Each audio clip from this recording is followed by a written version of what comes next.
I mean, it's a 50% drop in adjusted profits and huge credit losses in guidance. The top line, sir. Good morning. Yeah, good morning to you. It's a major miss for HSBC, even compared to the gloomy forecast that I've been broadcasting and previewing all this morning. As you said, a plunge of more than 50% in adjusted pre-tax profit to $3.04 billion U.S. dollars. We were expecting, according to Bloomberg intelligence estimates and consensus estimates, about $4.37 billion, and that compares to $6.25 billion from a year ago. So it is a bad set of numbers. We were expecting bad, but not quite this bad, and it just shows the extent of the erosion of business globally for HSBC and banks worldwide. Really, loan losses have been mounting up, and HSBC is taking its biggest charge for bad debts in almost 9 years. So the provisions are highest since third quarter of 2011, and that includes a significant charge related to some $600 million U.S. dollars in loans to this failed oil trader in Singapore, Hin Leong. So credit losses swelling to $3 billion in the first quarter. That is almost double the estimates we were expecting. The number I was talking about this morning in my previews was $1.75 billion, so it came in at about $3 billion.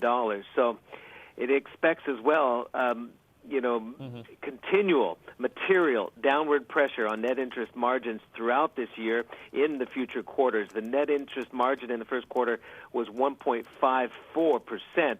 And again, rate cuts, decreased business activity globally, hitting the earnings here at HSBC, even before those provisions that I just talked about for non-performing loans were factored in.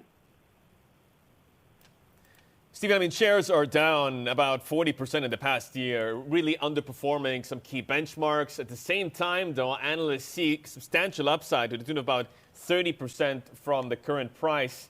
There's clearly a scramble for cash among corporates. That's the other thing that sort of crystallizes from these earnings. What about their home base in Hong Kong? What are the prospects there? How have they held up? Well, they're under increasing pressure here in Hong Kong. Its major base, obviously, here in the Asia Pacific. You mentioned the stock. I mean, it's been dipping down below $40 Hong Kong a share over the last few days for the first time since early 2009, of course, when the bank was digesting the initial impact of the global financial crisis. The stock down about 35% year to date. Yes, it was up about 2% before these results today. However, just before the lunchtime break, when the results came out, the stock started slipping, and the analysts that we're already talking to say HSBC shares probably will continue to see downward selling pressure. Keep in mind, this is a company that also scrapped its dividend. Investors here are furious over the prospects of no dividend going forward for such a stalwart on the Hang Seng Index.